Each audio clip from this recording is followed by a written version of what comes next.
Hi, everybody. Welcome. So today I wanted to do something together, and it's an exercise in figuring out what your internal landscapes are. So imagine, if you will, yourself being something from or relating to nature that would describe how you're feeling. Maybe it's a tree or the sky or fog or bird or fish.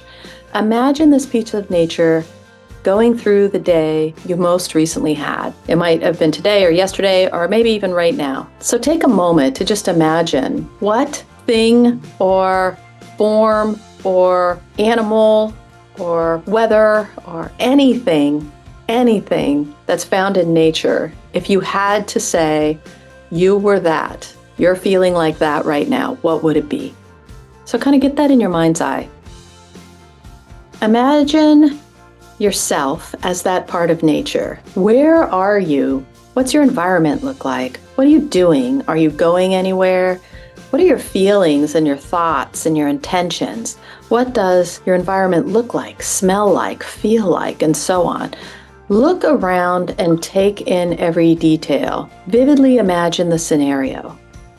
Why was that your story? Why did you imagine what you did? Attach a connection to it. Were you somewhere cold? Why? Were you somewhere hot? Why? Was there wind? Why? How does it relate to your past day? What does cold mean to you, or whatever the experience that you had mean to you? Is there anything that's symbolic? Today, we're going to talk about inner landscapes and using imagery to better understand our feelings and thoughts.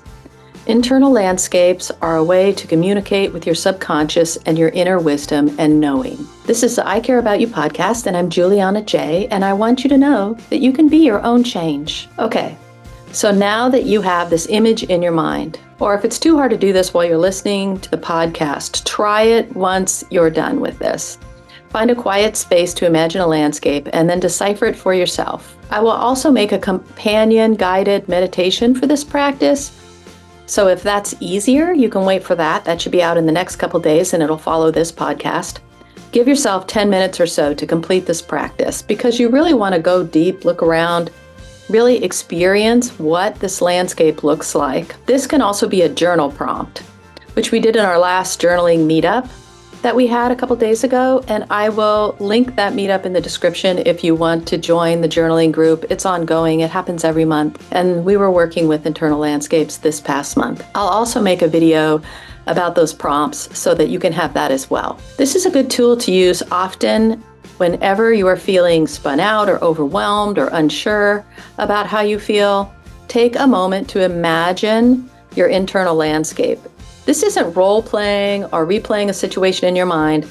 This is something different. This is using nature to create imagery that is symbolic of how you feel. It's observing what your mind tells you. This is a great way to distance yourself enough to allow your mind to tell you the things you might not get simply by analyzing what your internal landscape looks like on any particular day.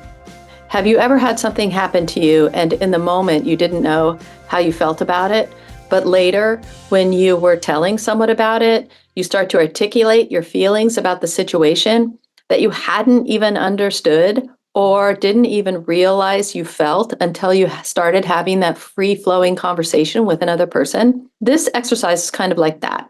It allows space for you to process things in a different way and to let your subconscious mind tell you what it knows. Sometimes this is referred to as an inner landscape, a place inside yourself where you can relate through felt sensations, images, internal dialogue, or words. It can be a tool to look deeper into the feelings and situations and to interpret things in new ways. It is a way to speak to your subconscious if you're having trouble tapping into your internal wisdom. You can use the inner landscapes to check in with yourself, to ask yourself what your landscape looks like today. Does it change when something happens during the day? You can check in with your emotions without having to directly name them and work directly with them. You are like sunshine and an early morning summer day, or fog over a bog in winter. Is there wildlife or is it a wasteland? This is another way to work with your thoughts and feelings in a more image-based practice, and can be fun or more creative then doing other types of emotional work. It's kind of a nice break when you're really trying to work on yourself to then use this powerful tool that is creative and interesting and new and different to work out how you feel about things and what's going on. You can also use this kind of imagery to figure out where you are on your path, where you're going, and all those types of things. This exercise can also show you your dreams, where you want to go, as I said, your path, things you're struggling with. Sometimes we struggle with a situation only to find out it wasn't actually that situation or event at all, but rather old feelings the event conjured up. This practice is a great tool for understanding these parts of ourselves that are harder to see sometimes. They just aren't as obvious and they aren't on the surface.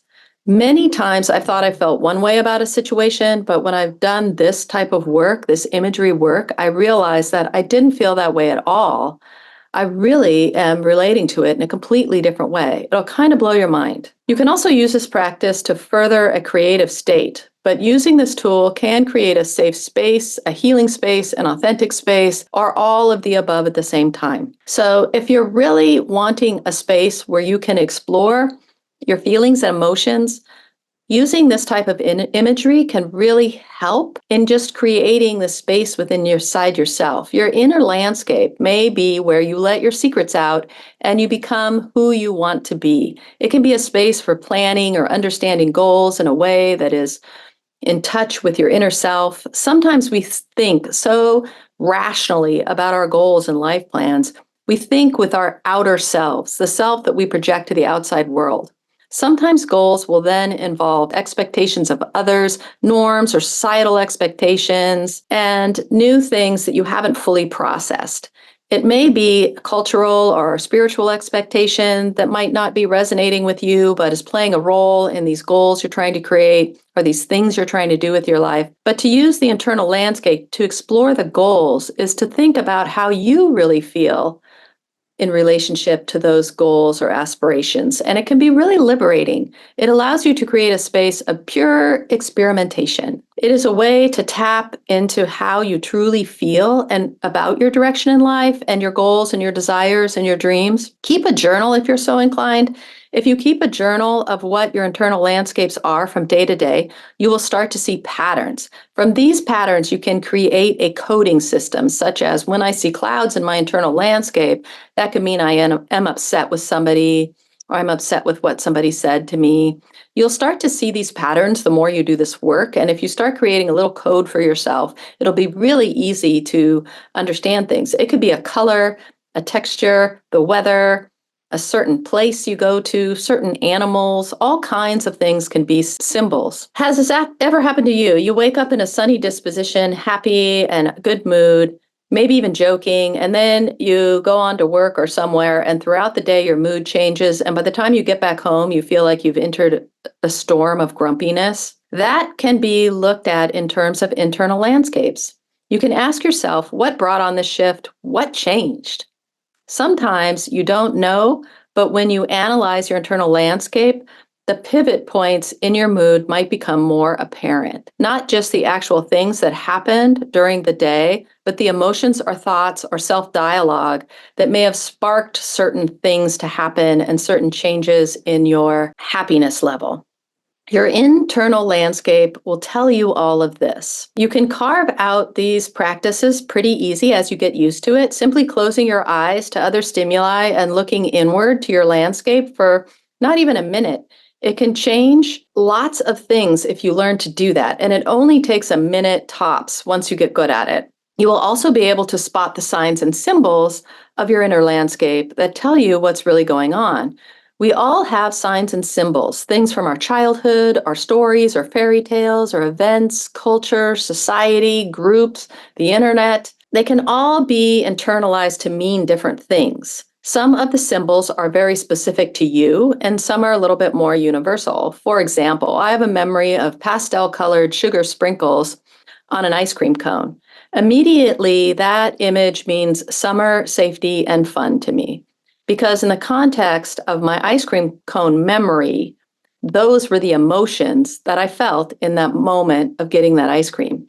Seeing those pastel colors, or sprinkles, or coarse sugar, or an ice cream cone, as I described, are all symbols to me. They're all meaning this happy-go-lucky moment of childhood in the summer when everything was great because I got this ice cream cone. They may have little or no meaning to anyone else, but they have meaning to you. They could show up in your landscape as a rainbow or clouds, a river, a mountain, and when you see the symbols, you know what it's pointing to. That is why making a code or a key to these various inner landscape symbols and whatever else is significant or shows up often in your landscapes can be very helpful in determining how you are truly feeling. Also note, what is out there in real nature conjures up feelings or thoughts or memories. Note it. If a certain type of tree brings back a memory to you, maybe that's a symbol. If a certain scene, green grass is your jam because it brings back memories of childhood or calmness or serenity, perhaps you seek that out in real life as a place to visit when you need to relax. Using your internal landscapes to point to real things out there in the world that trigger emotions, all different types of emotions, it's really helpful because oftentimes you're seeing these things out in nature and you're not really paying that much attention to them, but they are conjuring up feelings for you. Like if you had a really horrible experience playing football and you walk past a football field every day, you might subconsciously be feeling bummed out when you walk by the football field. Using internal landscape to point out those real things in the world that trigger emotions is helpful. Nature is a powerful way to heal. It can be important for healing as talking to a good friend. Sometimes we are also deeply connected to nature, even if we live in the city. If you don't believe me, spend a day noticing when you notice something in nature. Even in the city, it can be the sky, a breeze, the weather, the sun, a blade of grass in the sidewalk, and so on. We all have experienced the effects of weather on our moods, and we all have felt the relief of falling into deep sleep after darkness has fallen. So nature is extremely important to our emotional well-being. Animals often fall into this category as well. For example, the heart-healing power of the unconditional love of a pet who is excited to see you when you come home from being out, or one that comforts you when you're feeling sad, is really powerful. Nature is really powerful. And if you can bring that sense of nature into your internal landscapes, it'll really help you talk to yourself on this deeper level. If you are interested in the journaling prompts on this topic or the meditation, please stay tuned. I promise to have those out in a couple days max. I will be putting out those as next episode podcasts or as next videos. I will link them in the description when they're created. For now, please like and subscribe. It helps me create more content on the channels and the meetup group, which I will also link in this description. I hope you're able to work with this practice. It's really powerful if you let it be so. For now, know that I love you and that I support you, and I'll see you in the next one. Take care, my good friends. And look, this is my little dog that I'm fostering from the Humane Society. This is proof in itself that nature is powerful and has the potential to heal.